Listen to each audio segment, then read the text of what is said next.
പകല് മുഴുവൻ കൊടും ചൂട്, രാത്രി കിടന്ന് ഉറങ്ങാന്ന് വെച്ചാൽ അപ്പോഴും ചൂടോട് ചൂട്, കിടന്നു കഴിയുമ്പോഴത്തേക്ക് കിടക്കുന്ന ഭാഗം മൊത്തം വേർത്ത് എഴുന്നേക്കുകയാണ്. എന്നാൽ ജെല്ല് തുറന്നിട്ടാന്ന് വെച്ച് കഴിഞ്ഞാൽ കൊതുവെല്ലാം അവിടെ ഇരച്ച് കയറി വരിക.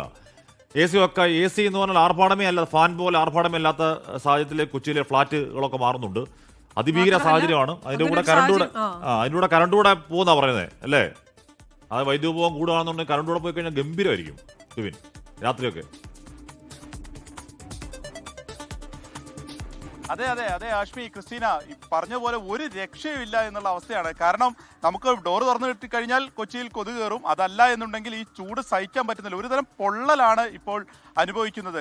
പാലക്കാട് 40 ഡിഗ്രി എന്ന് പറയുമ്പോൾ ഒരു 36 മുകളിലാണ് എല്ലാ ജില്ലകളിലും ചൂടും അതിൻ്റെ ഡിഗ്രിയും ഒക്കെ നിൽക്കുന്നു എന്നുള്ളതാണ്. നമ്മൾ ഈ മഴക്കാലത്തൊക്കെ പറയുന്ന യെല്ലോ അലേർട്ട്, അതുപോലെ തന്നെ റെഡ് അലേർട്ട് എന്നൊക്കെ പറയുന്നത് ഇപ്പോൾ ചൂടിൽ യെല്ലോ അലേർട്ടാണ്. ഇന്നിപ്പോൾ 12 ജില്ലകളിലും യെല്ലോ അലേർട്ടാണ്. കാരണം ആ ഒരു 11 മണി മുതലൊക്കെ കയറി കഴിഞ്ഞാൽ പിന്നീട് സൂര്യതാപം ഏൽക്കാനുള്ള സാധ്യത അത്രത്തോളം കൂടുതൽ എന്നുള്ളത് കൂടിയാണ് ഈ യെല്ലോ അലേർട്ട് എന്നുള്ളത് കൊണ്ടൊക്കെ ഉദ്ദേശിക്കുന്നത്. അപ്പോൾ ഇന്ന് വയനാടും ഇടുക്കി ഒഴിച്ചുള്ള മറ്റെല്ലാ ജില്ലകളിലും അതാണ് സാഹചര്യം. ഞാൻ നിൽക്കുന്നത് ഇവിടെ കലൂർ സ്റ്റേഡിയത്തിലാണ്. ഏറ്റവും കൂടുതൽ ആളുകൾ നടക്കാൻ വരുന്ന സ്ഥലമാണ്. അവരുടെ നടത്തത്തിന്റെ തോതൊക്കെ കുറച്ചിട്ടുണ്ട്. കാരണം അത്രത്തോളം വെയിലാണ്. 11 മണിയോ 10 മണിയോ ഒന്നും ആവണ്ട, രാവിലെ 7 മണി മുതൽ തന്നെ നല്ല വെയിലാണ് ഇപ്പോൾ എല്ലായിടത്തും. നമുക്ക് അറിയാം. എങ്ങനെയുണ്ട് ചൂട്? നടത്തം ക്ഷീണിച്ചോ? നല്ല ചൂടാ, ക്ഷീണം, നല്ല ക്ഷീണമുണ്ട്. നടത്തത്തിന്റെ ഒരു റൗണ്ട് കുറച്ചോ? ഇല്ല, ഞാൻ ഡെയിലി ജിമ്മിൽ പോകണതാണ്. പിന്നെ ഇവിടെ വാക്കറൂ എന്ന് പറഞ്ഞ സംഭവം രാവിലെ നടക്കണ്ടായിരുന്നു, അതിന് വേണ്ടി വന്ന.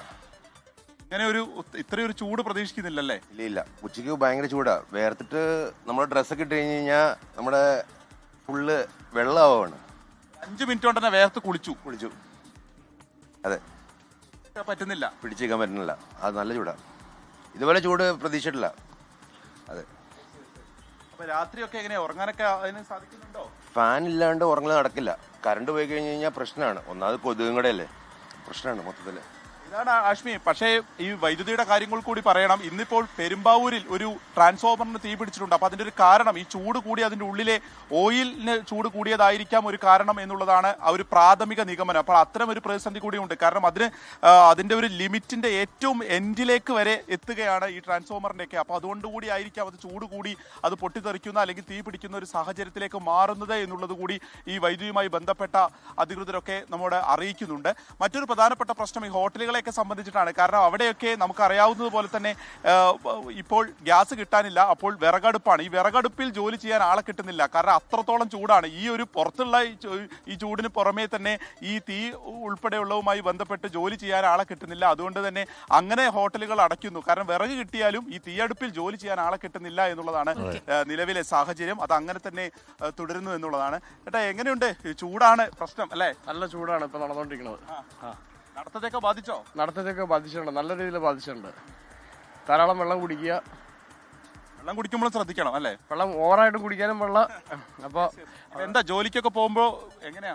ജോലിക്ക് ഇടവേളയിട്ട് വെള്ളം കുടിക്കുക എന്നുള്ളതാണ്. അപ്പൊ അങ്ങനെ വരുമ്പോഴത്തേക്ക് ദാഹം അധികം തോന്നുന്നില്ല എന്നൊക്കെയാണ് പറയുന്നത്. പക്ഷേ എത്ര വെള്ളം കുടിച്ചിട്ടും വലിയ കഥയൊന്നുമില്ല. ദാഹം തോന്നുകയും ചെയ്യുന്നുണ്ട്. വെള്ളം മുഴുവൻ ആവിയായി പോവുകയും ചെയ്യാണ് കേട്ടോ. ഇത്ര വെള്ളം കുടിച്ചാലും കാര്യമായിട്ട് മൂത്തൊഴിക്കുന്നൊന്നുമില്ല. പ്രശ്നത്തുണ്ട്.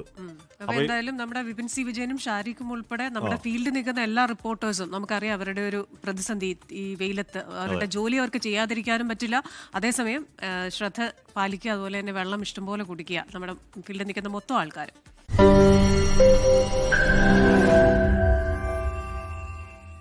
ലോകത്തെവിടെയായാലും ഏത് സമയത്തും 24 വാർത്തകളും ഓഗ്മെന്റഡ് റിയാലിറ്റി പാക്കേജുകളും എക്സ്പ്ലെയിനറുകളും വിശദമായി കാണാൻ ഞങ്ങളുടെ യൂട്യൂബ് ചാനൽ നിങ്ങൾക്ക് സബ്സ്ക്രൈബ് ചെയ്യാം.